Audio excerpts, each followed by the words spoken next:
New Samsung Galaxy S10 includes cryptocurrency key storage. The new Samsung smartphone, the Galaxy S10, will include storage for private cryptocurrency keys, according to an official press release on February 20. Samsung announced the launch of its new phone today in Seoul, San Francisco, and London, which includes the Samsung Knox function.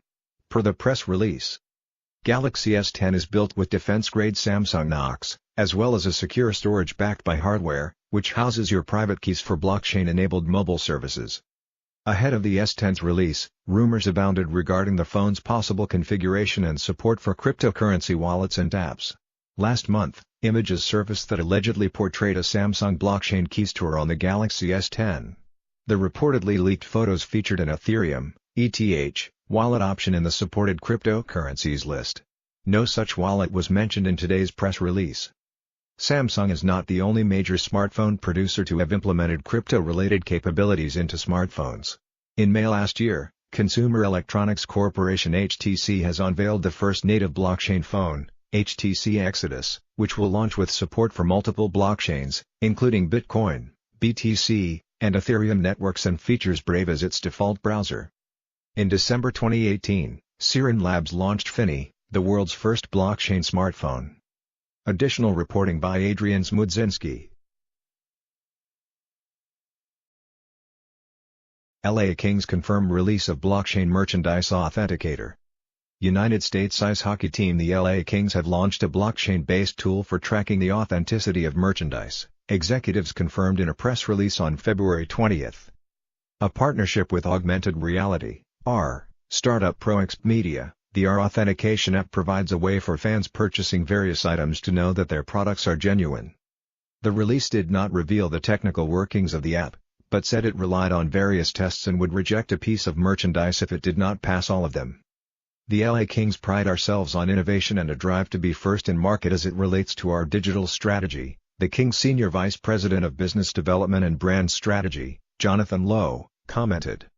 The platform marks a fresh departure for the U.S. Major League sports industry regarding blockchain. Various entities have sought to leverage the technology to obtain different results, but the Kings so far appear unique in their bid to target merchandise. Lowe added.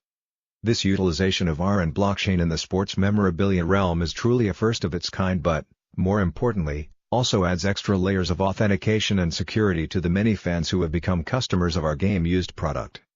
Unlike some other clubs worldwide, no mention was made of additional blockchain-based features appearing for fans, such as bespoke tokens.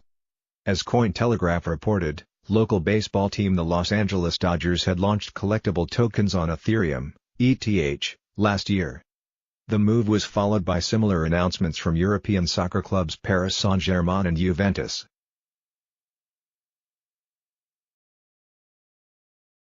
Mark Zuckerberg considers blockchain authorization of data in recent interview. Facebook CEO and founder Mark Zuckerberg considered the ramifications of blockchain-based authorization of user data during an interview with Harvard Law professor Jonathan Zittrain on February 20. During a discussion covering such topics as the future of technology and society, Zuckerberg noted that he thinks about the work we, Facebook, are a decentralizing force in the world. Zuckerberg said that people of his generation got into technology because it gives individuals power, and is not massively centralizing. Zuckerberg mentioned that he was considering a potential blockchain use case by which users could have control over their data, adding basically, you take your information, you store it on some decentralized system and you have the choice to log into places without going through an intermediary. He noted that while the relatively computationally intense processes of decentralized technology could eventually be overcome, there are also moral implications. I think the more interesting questions there are not feasibility in the near term, but are the philosophical questions of the goodness of a system like that one, Zuckerberg said. He stated that a decentralized system may give users more control over their data, but could also lead to more abuse, and any recourse would be far more difficult than on a centralized system. Zuckerberg said that one example of how the company is moving toward a more decentralized structure is through offering encryption in its messaging services.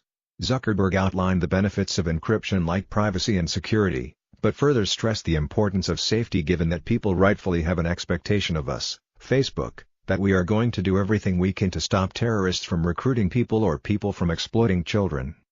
Earlier this month, Facebook reportedly acquired Chainspace in its first apparent blockchain-related acquisition.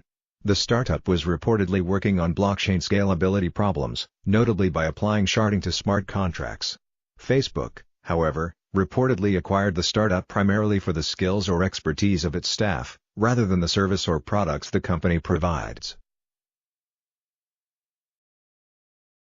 Report: Bank of China joins new blockchain platform for property buyers. Property development firm New World Development and the Hong Kong Applied Science and Technology Research Institute, ASTRI, will jointly launch a blockchain platform for home buyers, with the Bank of China reportedly being the first bank user. The news was announced by local news outlet The Standard on February 20. The platform reportedly aims to replace paperwork operations, such as signing the provisional sale and purchase agreement or a mortgage application, with digital authorization. This will supposedly allow users to send the purchaser's authorized, encrypted and digitally signed provisional agreement to selected banks. Integration of distributed ledger technology, DLT, into organizations' internal processes is estimated to help reduce banks' operating costs by 15 to 60%, while the platform itself expects to see an increase in the number of users. ASTRI CEO Hu Chao reportedly said that DLT could reshape property market operations, resulting in efficient and flexible property buying procedures, while the HKMA argued that DLT allows all users in the ecosystem to share customer information and transaction histories securely over a distributed data infrastructure, without compromising customer privacy or sensitive business information. Last August, Bank of China, one of the 4 largest state-owned banks in China, partnered with financial services corporation China UnionPay (CUP) to jointly explore blockchain technology applications for payment systems. Within the initiative, CUP was set to build a unified port for mobile integrated financial services, where cardholders will be able to use a QR code to spend, transfer and trade on a cloud flash payment app. In January, China's self-regulatory bank organization, the China Banking Association (CBA), announced it will launch a blockchain-based platform to improve efficiency across the sector. The project, formally dubbed the China Trade Finance Interbank Trading Blockchain Platform, aims to use blockchain to target trade finance, transactions and other financial services. China has been actively adopting blockchain technology in various sectors. Recently, the country's government issued the Guiding Opinions on Rural Service Revitalization of Financial Services. The new framework aims to use emerging technologies like blockchain to improve the identification, monitoring, early warning, and disposal levels of agricultural credit risks.